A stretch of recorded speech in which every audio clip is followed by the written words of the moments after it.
Sadashiva-samarambham Shankaracharya-madhyamam Asmadacharya-paryantam Vande Guru-paramparam.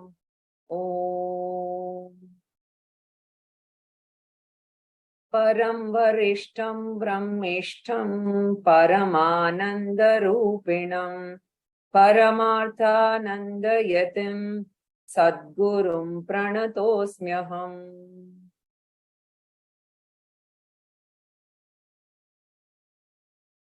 Vasudevendra Yogindram Nyatva Jnanapradam Gurum Mumukshunam Hitarthaya Tattvabodho Bhidhiyate.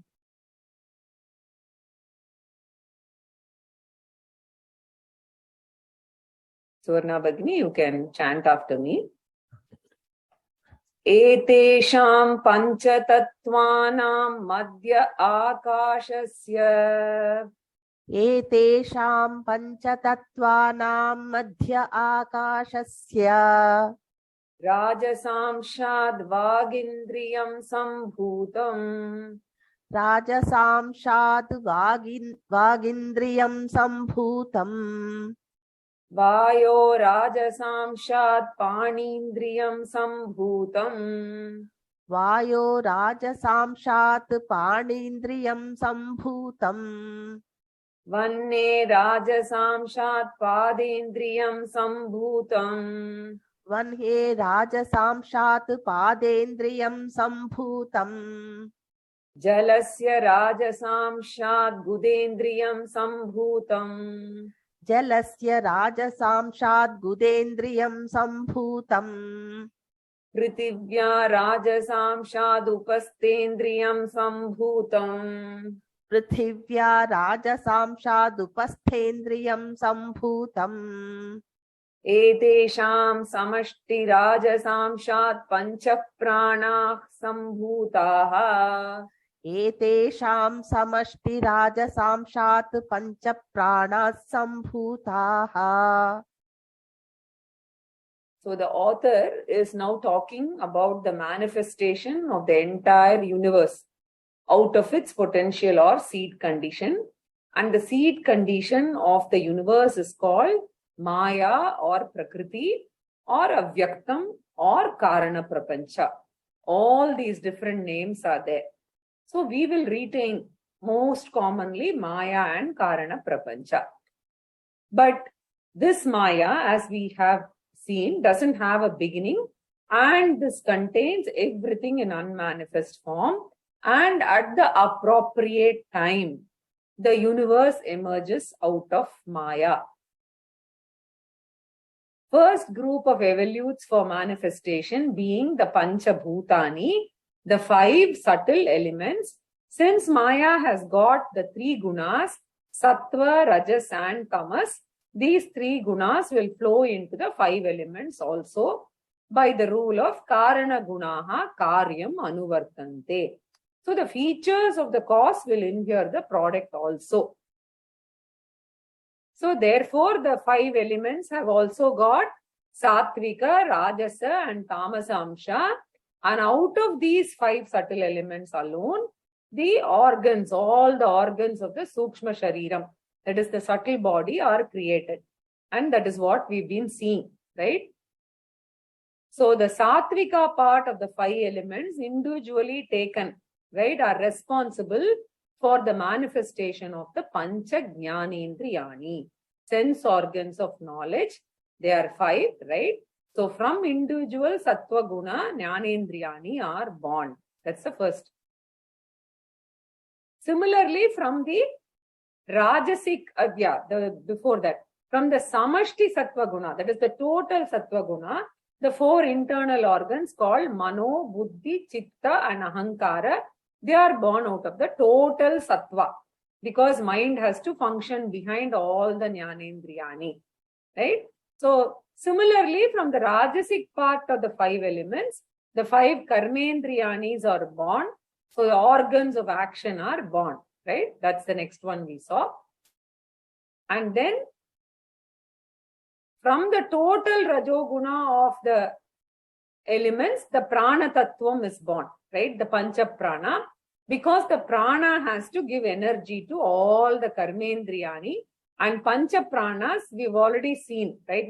We've already seen the definitions of Jnanendriyani, Karmendriyani, Pranas, etc., Manaha, Buddhi, right? Pancha Prana also we have seen. So the analysis of the subtle body, during that we saw the Pancha Pranas correspond to the fivefold physiological functions, basically roughly corresponding to respiratory, excretory, circulatory systems, digestive systems, and the reversing systems, and some protection systems, basically, Udana Prana.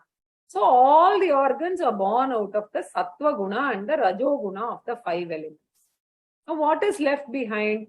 Only the Tamo Guna of the 5 elements are left behind in the whatever we have seen so far, right? So by the combination of the Tamasic part of the 5 subtle elements in a particular proportion, the subtle elements get converted into gross elements. Subtle earth is invisible, whereas the gross earth is visible. Subtle water is invisible, gross water is visible. So basically the grossification of the 5 elements takes place from the Tamo Guna of the elements. And this process is called Panchikaranam. In English, we translate this as grossification. In Sanskrit, it is Panchikaranam, right? So when they are in subtle form, each element is individual. They are pure subtle elements, right? So they are Sanmatra, basically they are called by another name. Subtle Akasha will be pure subtle, right? It won't be mixed with Vayu, Jalam, etc. So at the subtle level, they are basically pure, right? Sanmatra. So they are pure elements. Just like in chemistry, we speak about alloys, right? As the grossification starts happening, the mixing up happens, right?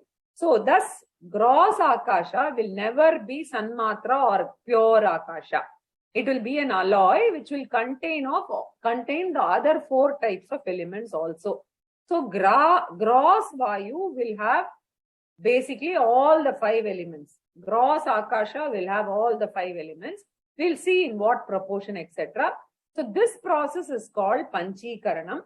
Panchi means mixing all the 5 together, pooling together, right? And this does not happen in a random manner. And we should also not extend it and think that it is some scientific experiment, etc. But there is a proportion which is presented by the Shastra. Okay. So let us read this. Etesham panchatattvanam tamasamshat. Etesham panchatattvanam tamasamshat. Panchikrita panchatattwani bhavanti. Panchikrita panchatattwani bhavanti. Panchikaranam kathamiti chet. Panchikaranam kathamiti chet. Etesham pancha mahabhutanam. Etesham pancha mahabhutanam. Tamasamsha swarupamekam bhutam. Tamasamsha swarupamekam bhutam. Dvidha vibhajyaikam ardham. Dvidha vibhajyaikam ardham. Pritak tushnim vyavastapya paramardham chaturdha. Tushnim vyavasthapya paramardham chaturdha. Vibhajya swardamanyeshwadeshu. Vibhajya swardhamanyeshwardeshu. Yes, ardheshu, that is.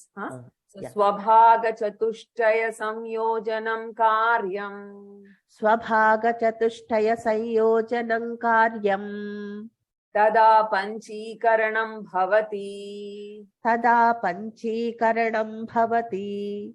Etebhyah panchikrita pancha mahabhutebhyah. Etebhyah panchikrita pancha mahabhutebhyah. Sthoola shariram bhavati. Sthoola shariram bhavati. Evam pinda brahmandayoraikyam sambhutam. Evam pinda brahmandayoraikyam sambhutam.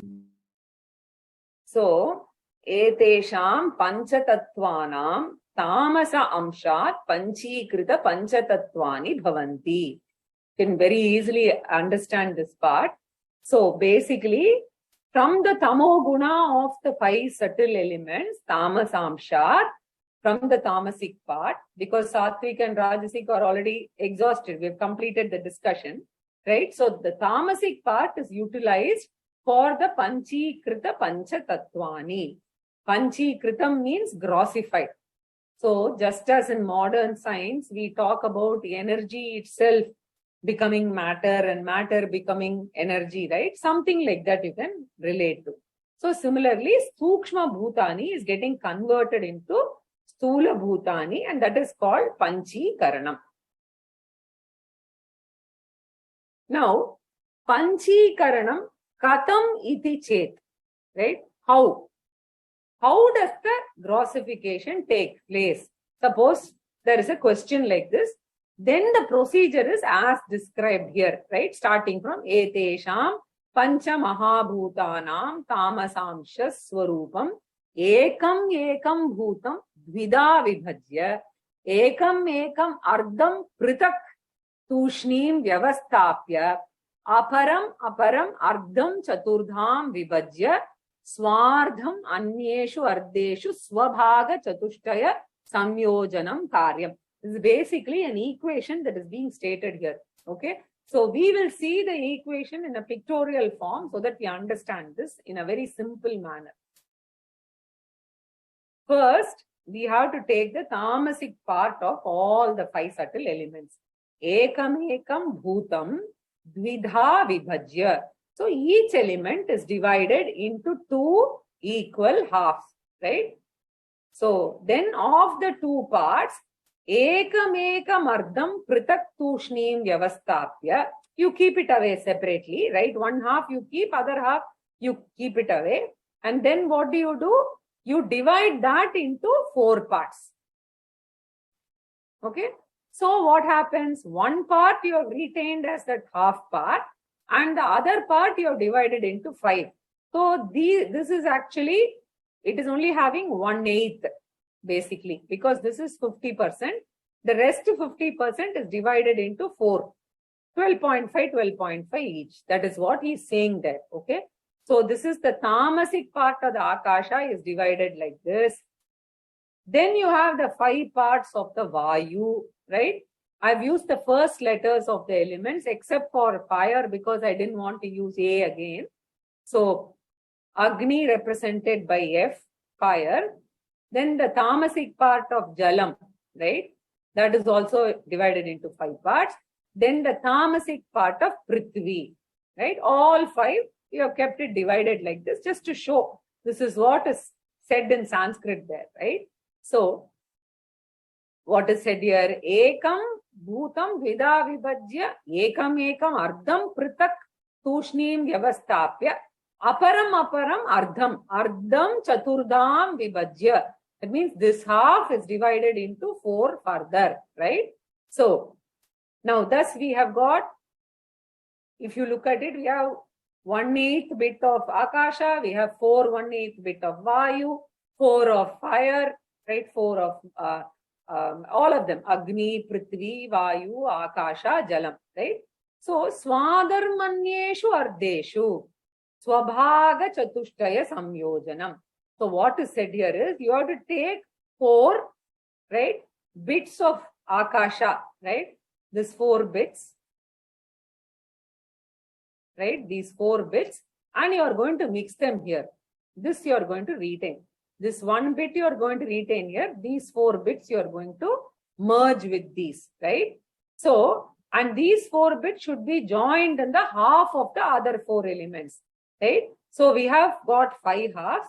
Therefore, 4 bits of Akasha, right, should be joined in 1 each into Vayu, into Prithvi, into Agni, into Jalam. That's what is mentioned here. Okay.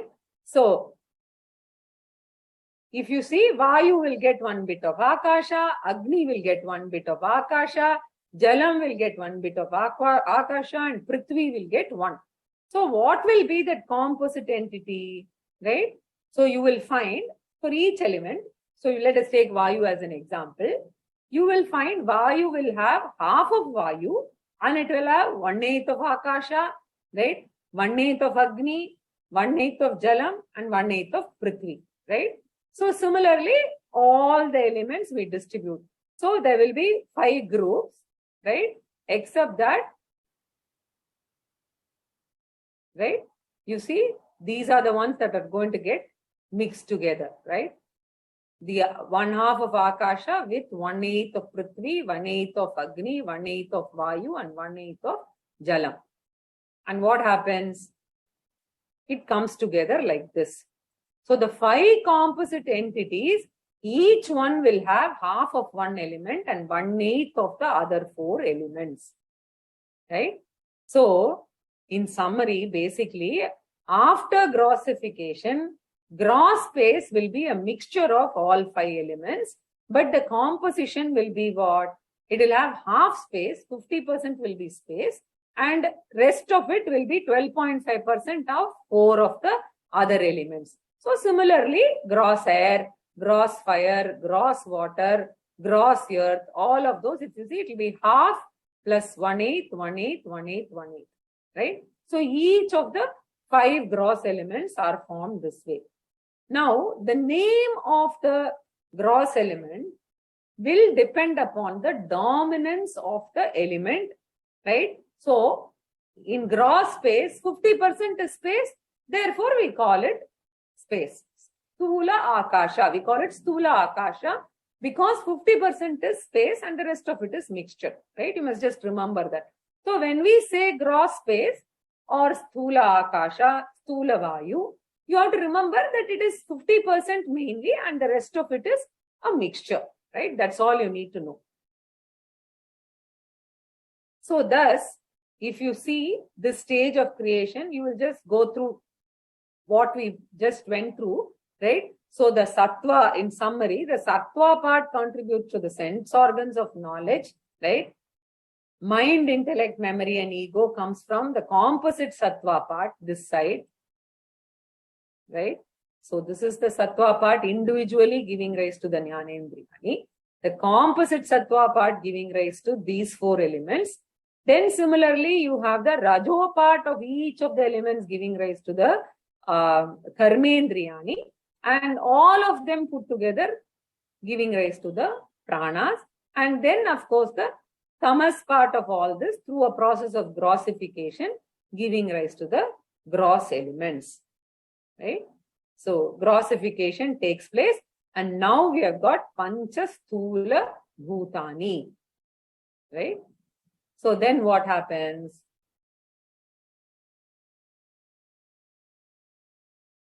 I think we have read this. Etebhyaha panchikrita panchamahabhutebhyaha sthoola shariram bhavati evam pinda brahmandayor aikyam sambhutam. Right? So that's the next part. What is happening there? Right? Etebhyaha. So from these panchamahabhutebhyaha, from the gross elements, sthoola shariram bhavati. Now we must remember the big picture. Where are we? We started with Maya, then the Sukshma Bhutani, then the Sthoola Bhutani, right? Now we are talking about the Sthoola Shariram, right? So all our physical bodies are made out of 5 gross elements only. So the solid part of the physical body is made up of Prithvi Tattvam. Out of earth alone, all plant kingdom come. So from plant kingdom, the foods come, we consume the food from them, then the Sthoola Shariram goes. Therefore, the physical solid part of the earth principle is the body itself, the structure, right? The body has got water principle also, and we have a very beautiful mechanism of maintaining the water content of the body in a very specific range. In the winter season, when you don't require that much, we eliminate water, right? More by using the bathroom, right? We need we need not do anything to regulate, it happens automatically. And in the summer, what happens? Because perspiration requires water, and even if you forget, it creates thirst, right? And the water is less, the body automatically demands by developing thirst. So Bhagavan has readily created that range, and it is beautifully maintained, right? So that means the body contains water also. Water alone maintains the shape of the body. We must remember that, right? Once it is dehydrated, the body will get reduced to ashes only finally, right? So therefore, water is there and the water content is maintained. Now the body has got a fire principle also in the form of the body temperature. And again, there is a specific range, the Agni Tattvam. And the temperature, when it goes beyond, it is dangerous. When it goes below also, there's a problem. But it is body's natural way of fighting inimical bacteria or virus also, right? There's an inbuilt system to protect the body. So there are many people who don't take tablets when there is temperature. They allow the temperature to subside automatically. So the Agni Tattvam is what is seen in our body as this temperature. And this alone in Ayurveda is called Vata, Pitta and Kapam. This is a connection, right? So Vata means Vayu Tattvam is there in the body, which is again maintained by our process of exhalation and inhalation. And body contains Vayu, which is called Vata, Agni Tattvam, which is called Pittam, and Jala Tattvam, which is called Kapam. So the three elements should be in harmony. When any one of them is not in harmony, it is called Vaishamyam. And they say that everyone is born with one of them in disharmony always. It's not in a perfect balance at all, right? So our next topic is that the body contains Vayu, and which is through the Prana Tattvam. And finally, the body contains Akasha also. Space is there. So body occupies space, and not only body occupies space, the stomach has also got empty space in which the food is to be supplied, right? So that can get converted into the energy, right? So whenever the energy level comes down, the hunger is created and we go and automatically eat, right?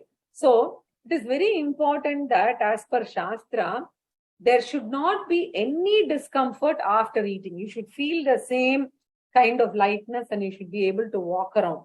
So eating must be only to that level to remove discomfort. In fact, it says eat only half the stomach, right? And there should be no discomfort of eating.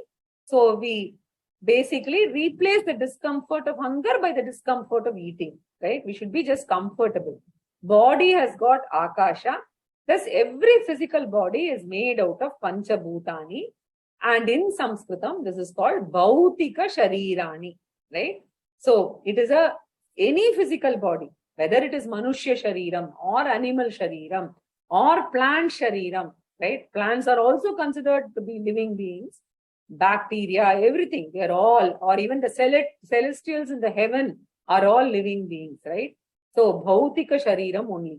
So the author says, Etebhyaha Panchikrita Panchamaha Bhutebhyaha, from the 5 grossified elements, Sthoola Shariram Bhavati, right? So we've talked about Sukshma Shariram creation also. We have now talked about the Sthoola Shariram creation also. And Karana Shariram, you must remember, is never created. Very important point. Karana Shariram is eternally there. It is beginningless.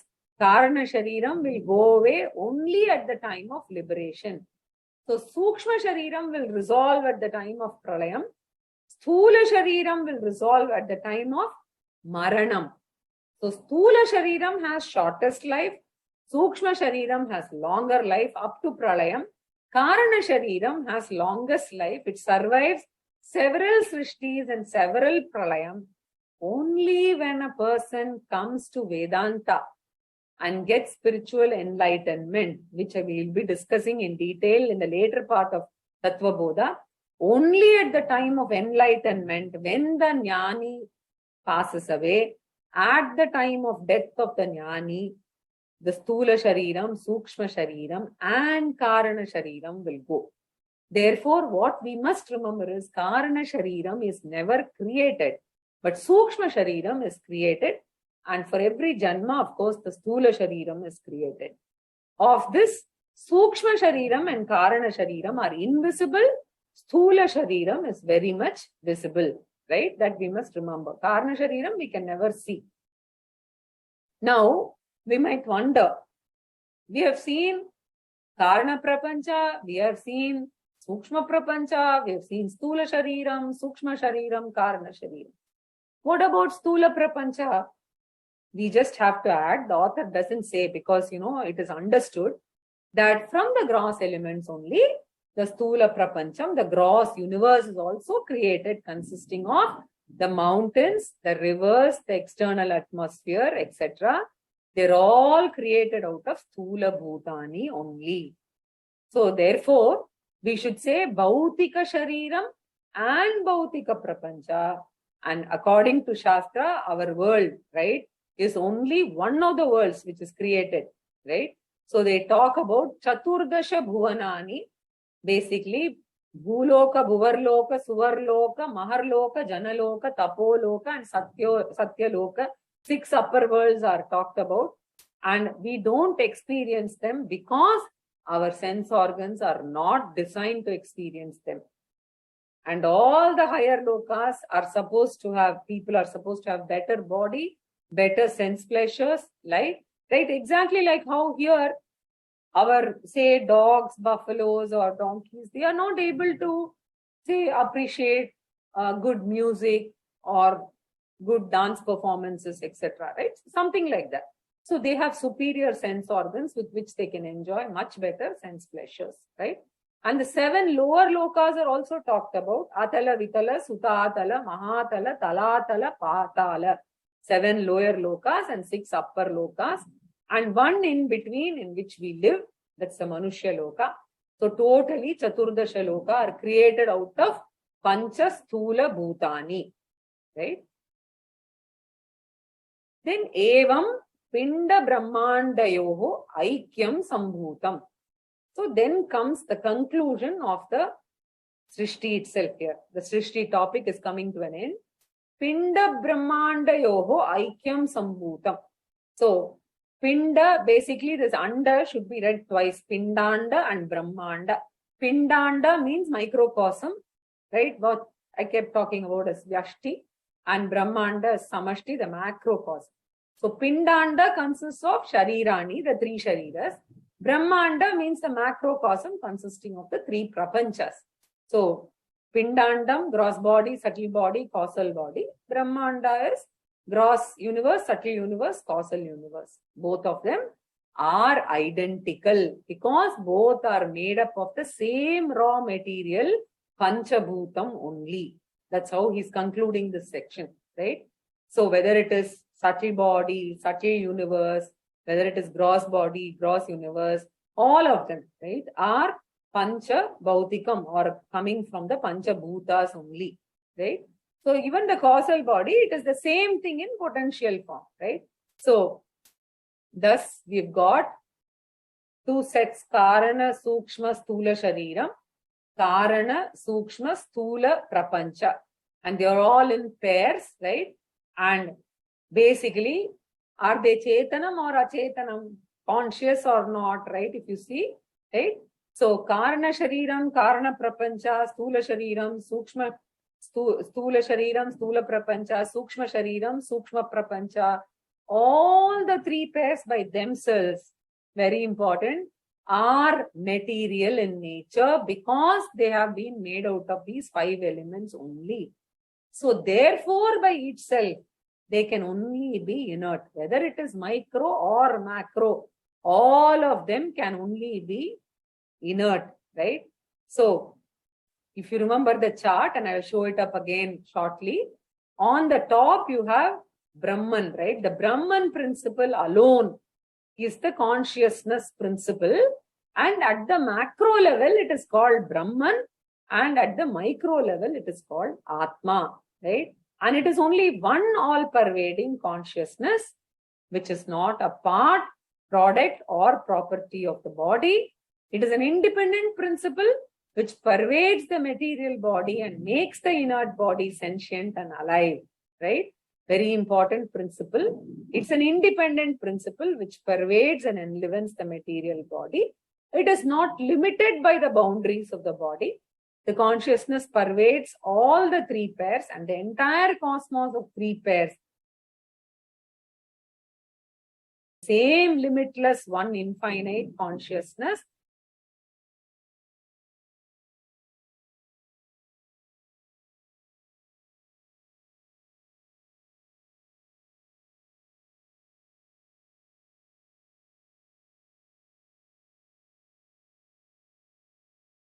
wise limitless.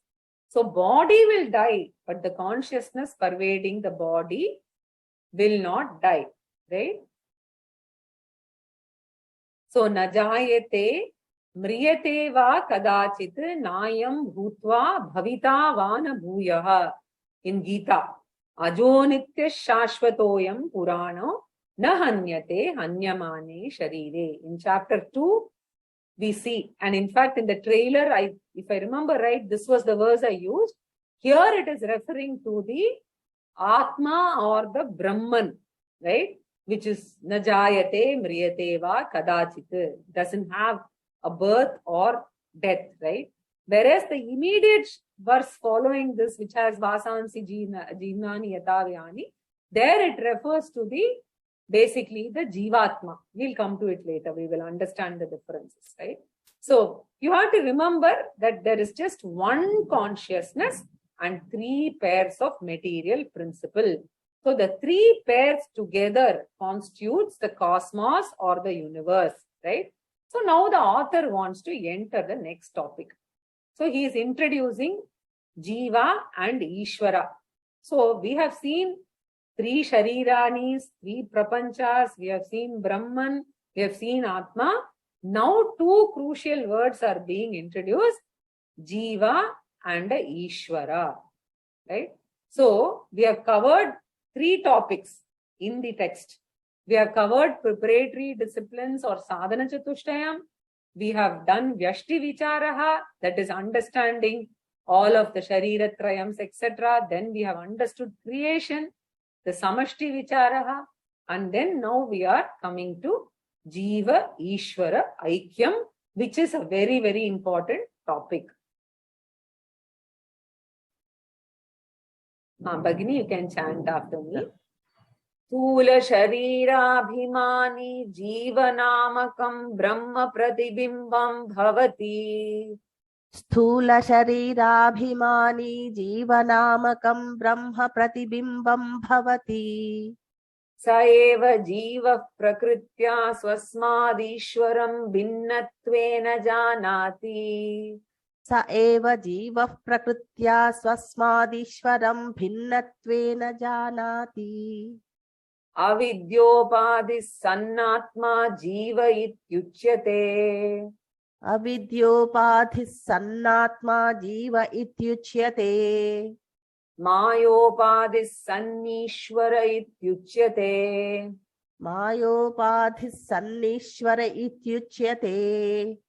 Evam upadi beda jiveshwara beda drishtiryavat paryantam tishtati. Evam upadhi bheda jiveshwara bheda drishtiryavat paryantam tishtati. Tavat paryantam janma maranadi rupa samsaro na nivartate. Tavat paryantam janma maranadi rupa samsaro na nivartate. Tasmat karananna jiveshwarayor bheda buddhi svikarya. Tasmat karananna jiveshwarayor bheda buddhi svikarya. So in this part, the author is introducing Jiva, Ishwara and their relationships.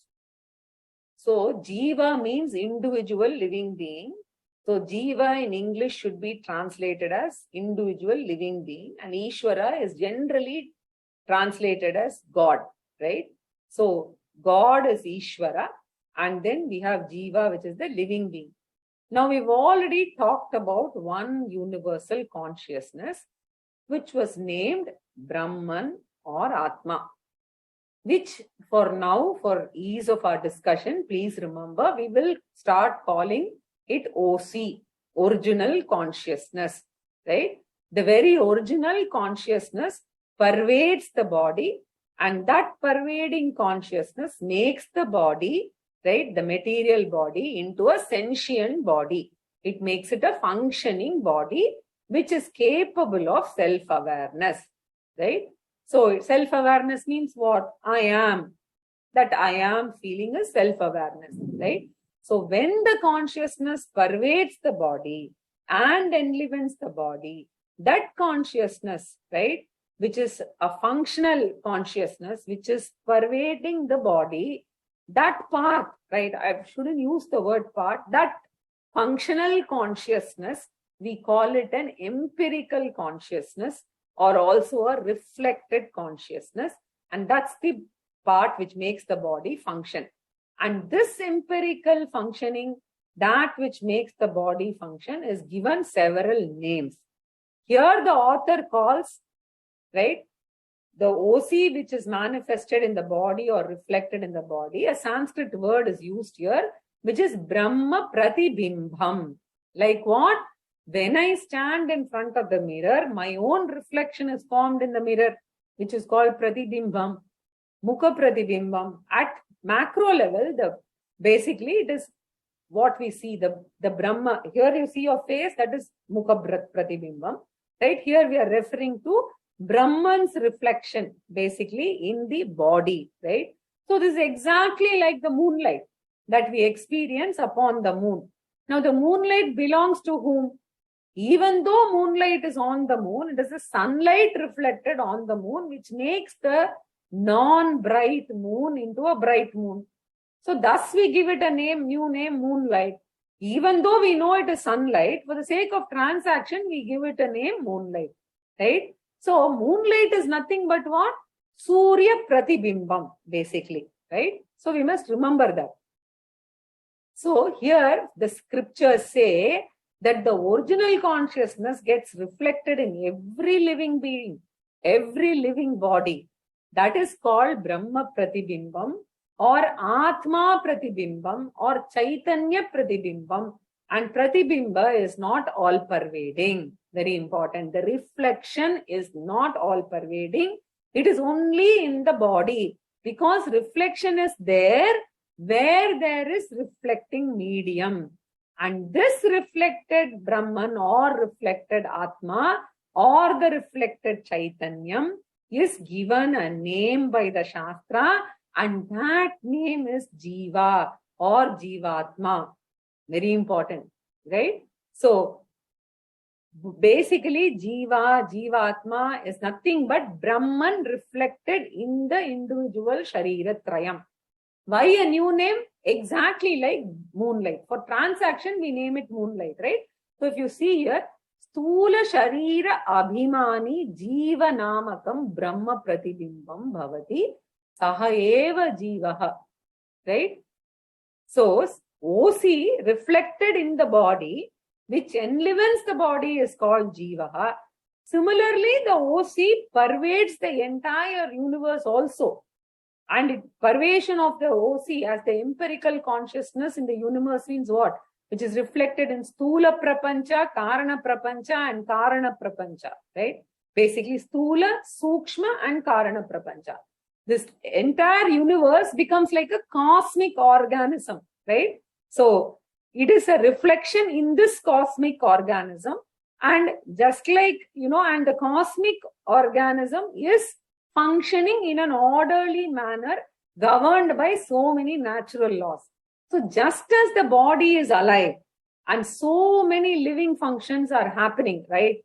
The respiratory functions, digestive functions, etc. So many of them are having and are happening at the same time, and it is working like a clockwork.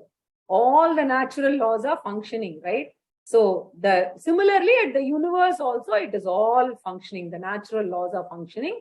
And not only the natural laws, there are moral laws also, called the law of karma, in the form of punyam and papam. They are all produced, and according to Punyam and Papam generated in the cosmos, there is the Jiva taking Punarapi Jananam and Punarapi Maranam. All these are happening because all the laws are presided over by or pervaded by an intelligent principle.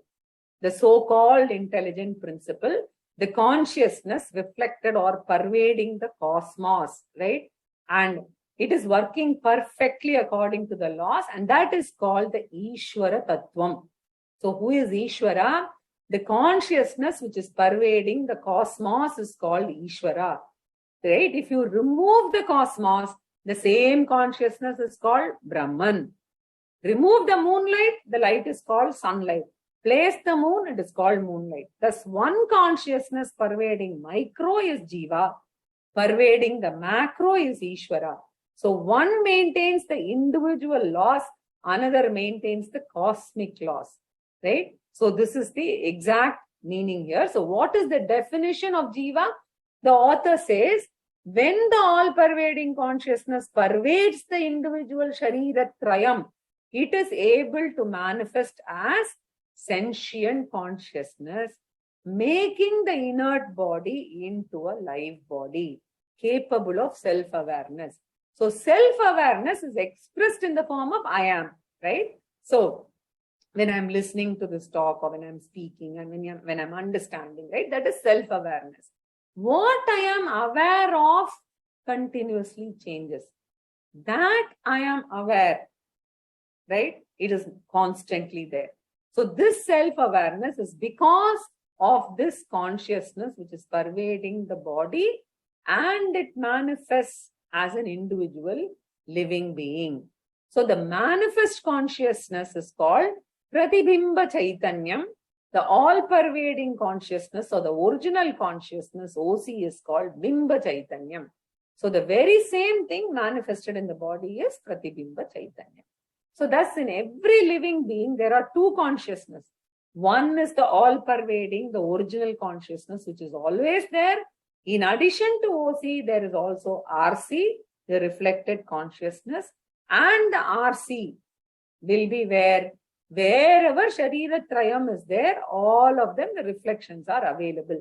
Just as you have the original Surya and the sun gets reflected in any number of mirrors that are kept below, depending on the number of reflecting surfaces, the reflecting medium, the reflected consciousness will multiply, right? When the reflecting medium goes away, the original sun, right, continues, but the reflected sun goes away, right?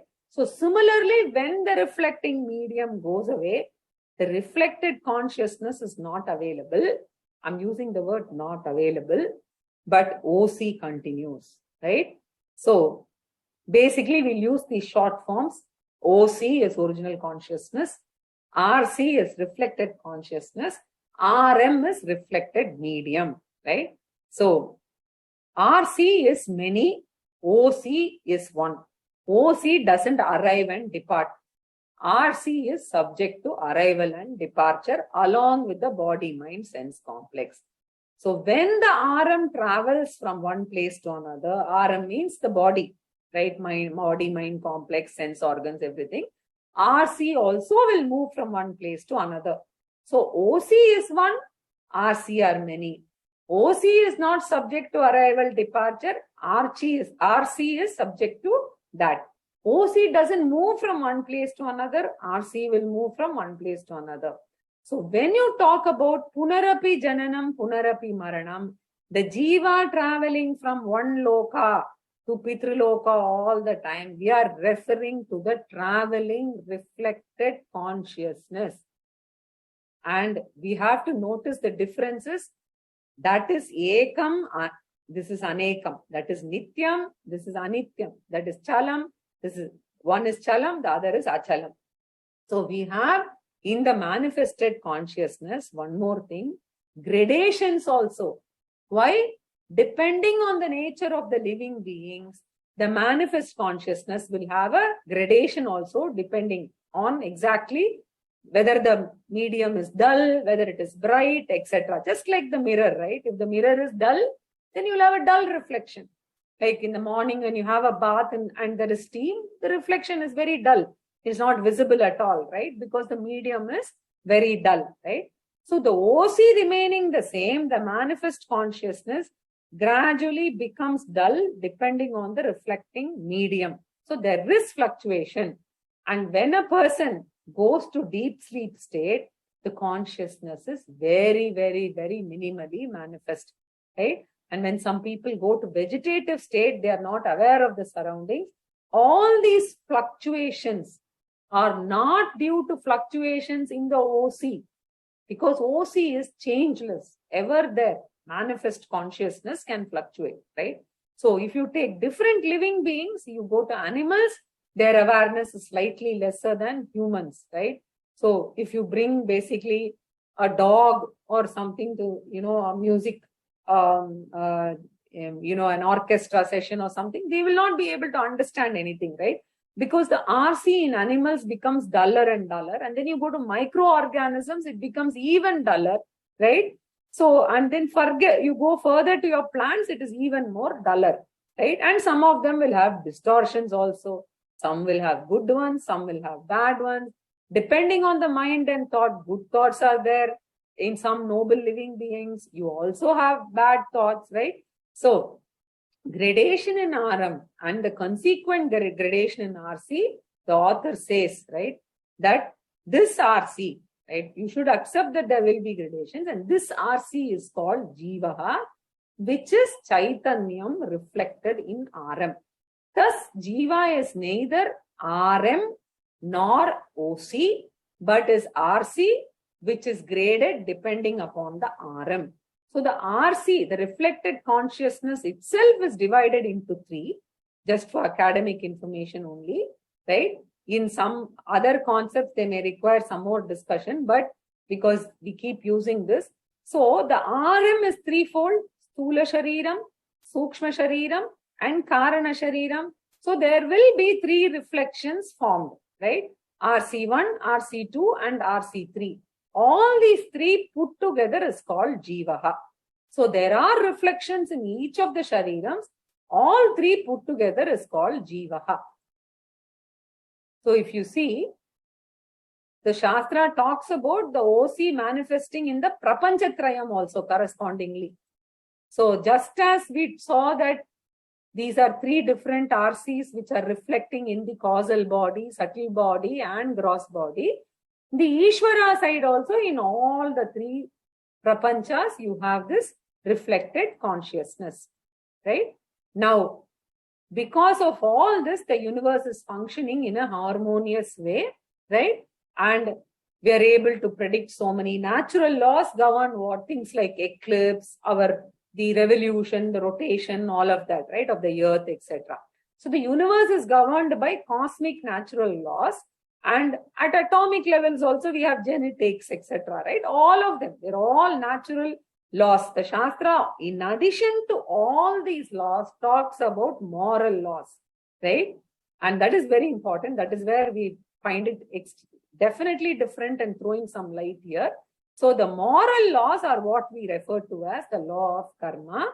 Depending upon the invisible motive, it will generate moral results of punyam and papam. It is when the human beings are doing karmas, depending on the invisible motive behind it, because everything is happening at the mind level, right? So the papam and punyam gets accumulated and they are well maintained. And depending upon that, our future events evolve, right? We don't know, right? Every experience we get is not an accident, right? Even a hair turns gray. For one person, it turns gray. For another one, it doesn't turn gray, right? So the moral laws determine not only the events of the current birth, but it also determines our next janmas also. So jananam, punarapi maranam. And in fact, in Kathopanishad 2-7, it is said here, yoni manye prapadyante sharirattvaya dehinaha sthanu manyenu sayyanti yata karma yata shrutam. So basically, a living human being can be in the next janma in a divine form, or can be a donkey, monkey, buffalo, or a plant, or an octopus also, right? So how do all these laws move perfectly? Shastra says it is because of the organizing intelligence, which is the reflection of OC at the macro level, which is the invisible harmonizing intelligence, because of which the whole universe functions as though it is a cosmic organism, right? In fact, in the Bhagavad Gita, right, you will see the whole universe is the body of Bhagavan, right? So Vishwarupa, Ishwara, that concept is nothing but this, right? So the 11th chapter of the Bhagavad Gita deals with this extensively, right? Where Arjuna is asking for Vishwarupa Darshanam and Krishna is actually presenting this, right? So basically, the cosmos is the body of the Ishwara and it functions according to the Lord. And the very famous Dhyana Shloka in Vishnu Sahasranamam connects back to this. Bhupado yasya nabir viyata suranila chandra surya ucha netre. The sun and the moon are the eyes. That's how the Dhyana Shloka goes there, right? So it's the invisible organizing intelligence manifest in the universe at the macro level, right? So RC at micro level is called Jiva, RC at macro level is called Ishwara, and just as the individual level RC has 3 layers to reflections in the Sthoola Shariram, Sukshma Shariram and Karana Shariram, which is RC 1 to 3. Similarly, at macro level also, we have 3 reflections, RC 4, RC 5 and RC 6. And because of macro RC being associated, right, with the totality, the power of the RC at the macro level is total. So my individual body has individual power, maximum what I can manage to lift a bag of books or containers, right? That is our power. That is the individual Sthoola Shariram has got individual power. But the macro power, right, is with the Ishwara. So he is Sarvajnaha, Sarvashaktihi, and we are Alpajnaha, Alpashaktihi, right? So one becomes the worshipper and the other becomes the worshipped, right? So the author has introduced Jivaha, which is Alpajnaha, and Ishwaraha, which is Sarvajnaha. So there is a difference between Jiva and Ishwara. Now, that's the crucial point that is raised by the Shastra. Are the Jiva and Ishwara different or identical? Now, if this question is raised, we should be careful about answering.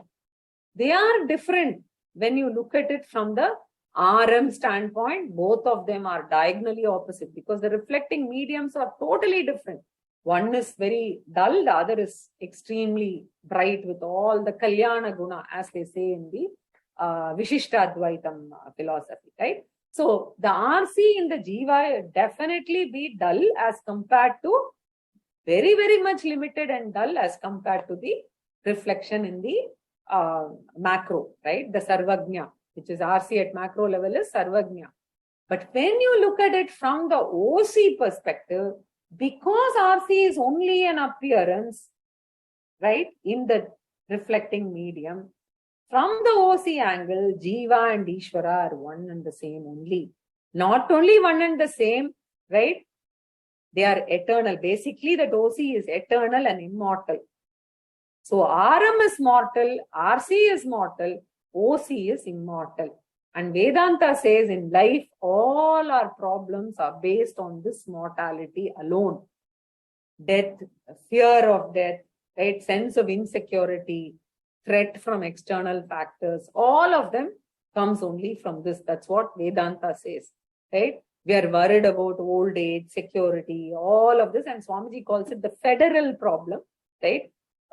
Basically fear and depression, regrets as we grow older, and loneliness, which hits us because of all these reasons, right? So the federal problem hits us because we look at it from the perspective of RC and not from the perspective of OC. So as long as I'm a mortal living being, the samsara problem can never be solved. So I have to discover the immortal component of myself. And that is what the prayer Asatoma Sadgamaya, Tamasoma Jyotirgamaya says. And by the study of scriptures, kindly lead me from the darkness, let me come to the light, right? Which helps me discover immortality. Mrityorma Amritam Gamaya. So the RM If I treat it as my real I, then I do have a problem because it is subject to arrival and departure, right? So in Vedanta, they say, right, if you attach yourself to RM and RC, there's a problem. Even until you die, if you do not discover OC, the Satchidananda Atma Aham Asmi, if you don't discover that, then we remain as this small, right, RM, RC and complete the life, right? So Jiva is also OC essentially. Ishwara is also OC essentially. So from the OC standpoint, right, Jiva Ishwara Aikyam is revealed through the Mahavakyam Tattvabodha Asi, right? So we will look at this later. Now, just so that you remember and connect back, because we often miss this, right? We saw some definitions earlier in an earlier class saying Sthoola Sharirabhimanyatma Vishwa Ityuchyate. So that is this Vishwa, Taijasa, right? Sukshma Sharirabhimanyatma Taijasa Ityuchyate and Pragnya we saw, right? So they are all names that are given for these RC1, RC2, RC3, etc. Right? So we normally have this, we refer to these three as Vishwa Taijasa Pragnya, and this side Virat Hiranyagarbha Antaryami. These terms are important as we get into Upanishads and Gita and other things. So I thought I'll just connect them here and leave them. Right? So we will continue with this in the next class. Purnamada Purnamidam Purnat Purnamudachyate Purnasya Purnamadaya Purnamevavashishyate. Om Shanti Shanti Shanti.